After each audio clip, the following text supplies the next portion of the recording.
But now, what is lovely, because acting is a kind of transient thing, you meet people, then you don't, but one of the lovely things that came out of these films is your friendship with Ian McKellen. Now, but you must have known Ian McKellen before the films. Oh, yes, since I was a teenager. He's 2 years older than me. He said something the other day, really, along with what he was just said, one of the nicest things ever. He said, yeah, Patrick Stewart and I really feel that at last I have a brother. Oh, that's adorable. He might have said father, of course. You have a kind of a theory about the way he speaks, the way Ian McKellen speaks. Well, we did an animated movie together, as well as these. You did? Yeah, it was called Flushed Away. I really love it.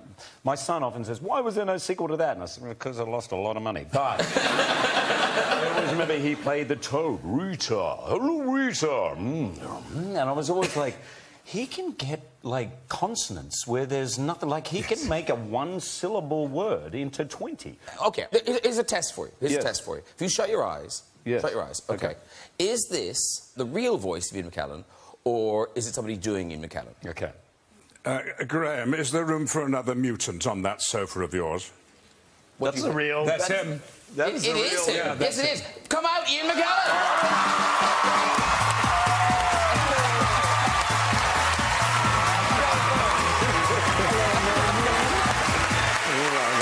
It's so good to see you.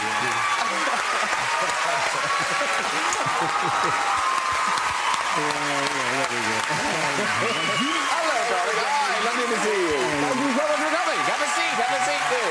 Have a seat.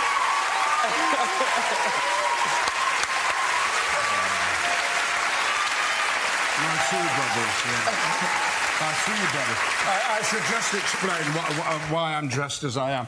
I've just come down from Scotland, and it took longer to get from City Airport to us than it took to get from Edinburgh to City Airport. So I'm still in the clothes I was wearing up there. Well, you're very welcome. I am wearing. You look lovely. Do you recognise this? Yes, I think... This is Magneto's coat. Is it really? Yeah, they gave it to me. It's in red. Do you remember the red? Yeah. Look at it now. Yes. Oh, that is so great. So I'm just hoping someone's watching. And needle and thread can help me. Well, there you drape it somewhere. My mum can do this. She's very good with that stuff. Yeah. Not working tonight. No, you're not working tonight. I refuse. I'll drape it there. I'll drape it there. Sit down. You're very welcome. You're very welcome. I've got more to tell you about my clothes. Please do. Please do. I was at Kirkcaldy High School telling them to be nice to each other. I go around schools doing that. Gordon... Ramsay? No. Brown? Right. Prime Minister, yes. He'd been at that school. And they gave me their school tie, and I said, well, I'm going on the Graham Norton show, and I'll wear the tie. So I had to wear it. So that's for Kirkcaldy. Nice. They also gave me these... No, these are...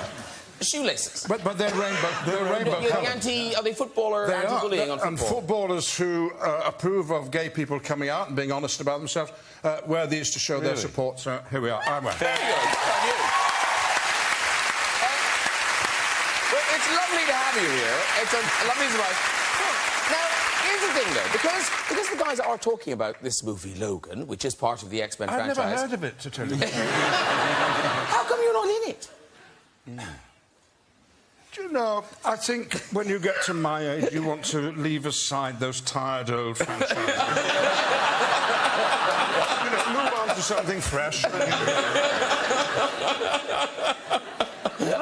have to tell I sometimes cry myself to sleep. I simply don't know how I don't... I don't know why I'm not in it, darling. When... Could you not do another one? Leave this one out. How you died, and as I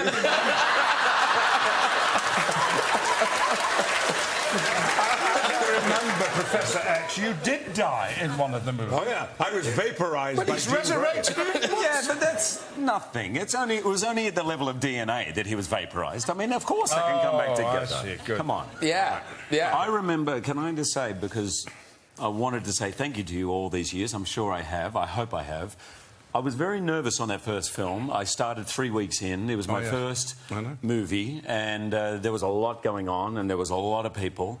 And I remember you pulling me aside and saying, this at times is going to feel uncomfortable, it's going to feel overwhelming, but you're in good hands and everything's going to be okay. And you, both of you, were such heroes of mine. I was a little starstruck, but it was the first day I met you. And you saying that to me, I never, ever forgot it. I think I was in love with you. And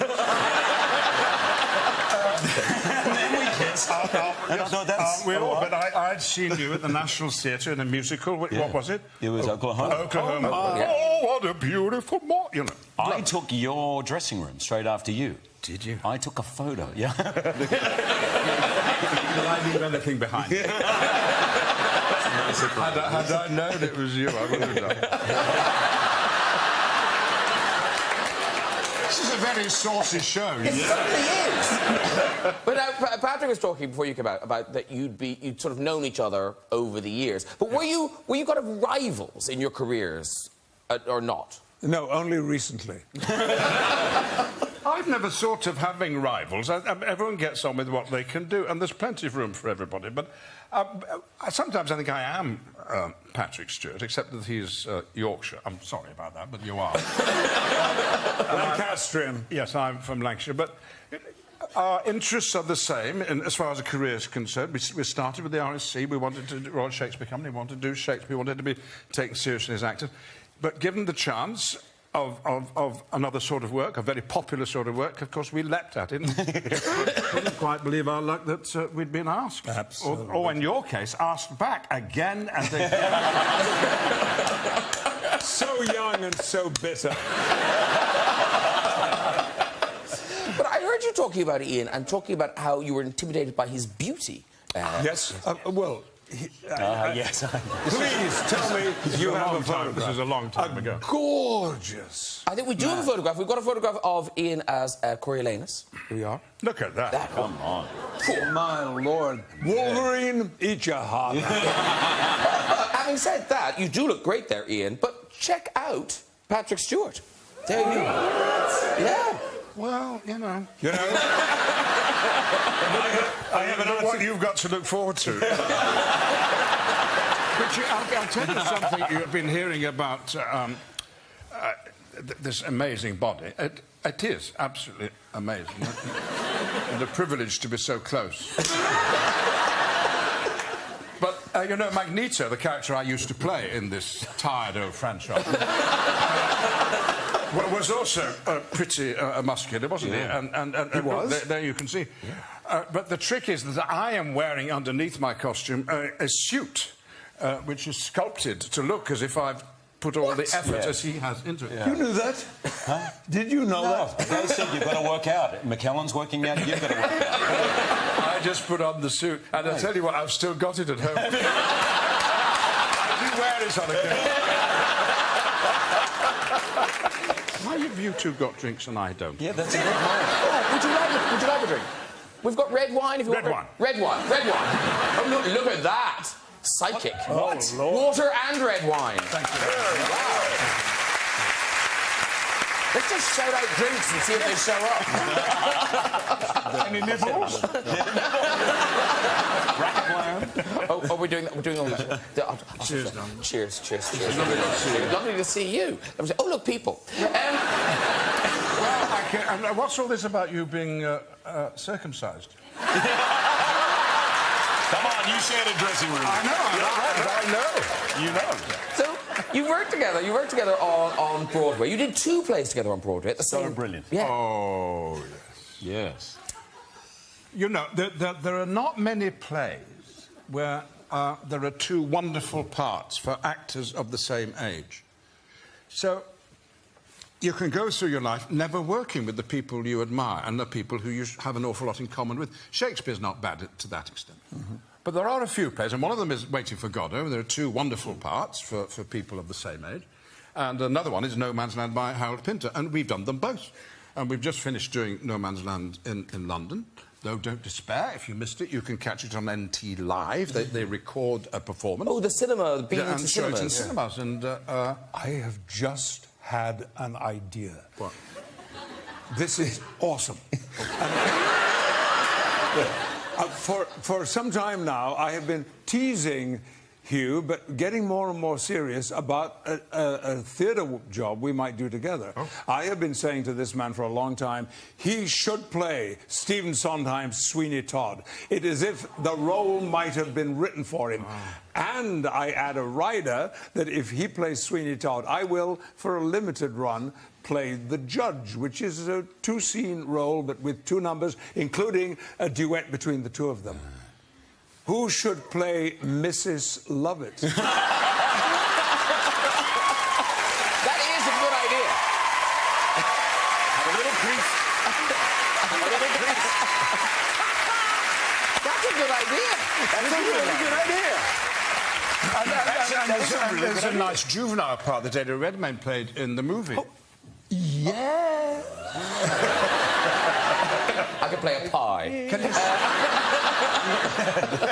As we very briefly must mention Beauty and the Beast, Ian's new film. It's in cinemas from the 17th of March, and it's not just you, it's fabulous people. Emma Watson, Dan Stevens, Emma Thompson, Ewan McGregor. And who are you in the world of Beauty and the Beast? Well, in my view, the film should be called Beauty and the Clock. Does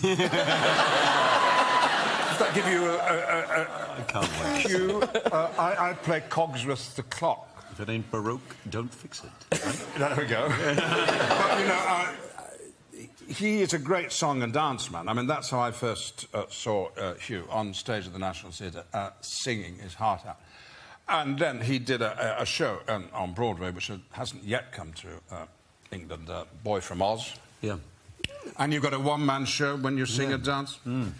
Now, Patrick does a bit of singing. You made a lovely record of your version of some standards, haven't you, with Sonny? Mm. And I thought it was time that I got into the musical yes. side of the business. And, you're singing?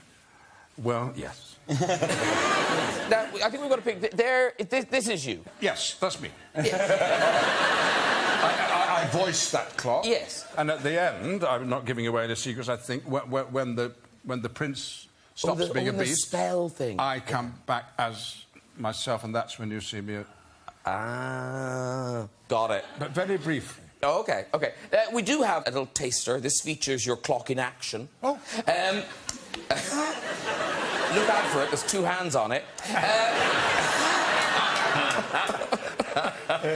The jokes write themselves. Here's a taste of Beauty and the Beast. Oh, very good. You were talking about you, but you've been in it. That was one of my first shows. My first theatre show was Beauty and the Beast. Stage show? Gaston. There he is Gaston. You've been dreaming just one dream, Yes, nearly all your life. Hoping, scheming, just one theme. Will you be my wife?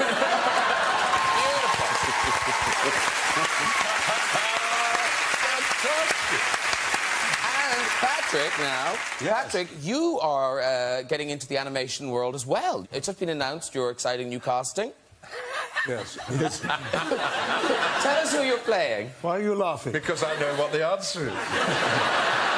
Well, there is to be an emoji movie. Yes, Patrick. And among the top 3 most popular emojis of all time is one that I will play, and his name is... Poop.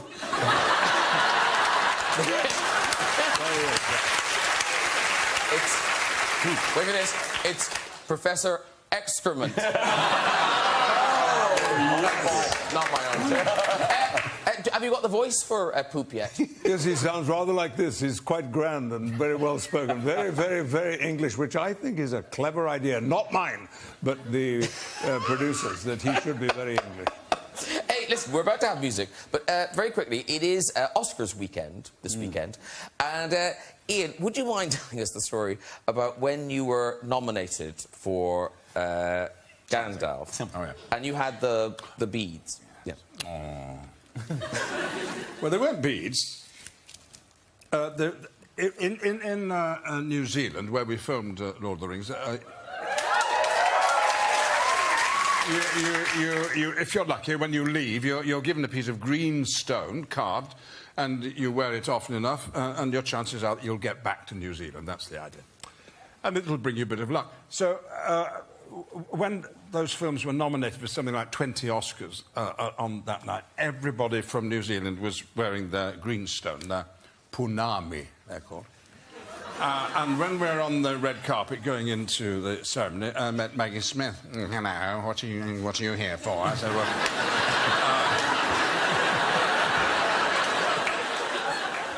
I said, well, Lord of the Rings. Oh, yeah. She said, what's that round your neck? Oh, so it's my punami, Maggie. Oh, your punami, what's that for? I said, well, if I wear it, it'll bring me luck. And, oh, very nice. And we went our separate ways, and you know it lasts for 3.5 or 4 hours, you know, don't you? Oh, yeah. Oh, God, you sit there and sit there. And at the end, of course, everyone else wins the Oscar apart from you. And a bit dejected, you're coming out looking forward to a drink, and you bump into Maggie Smith, and she points out at you and she says, didn't work, did it?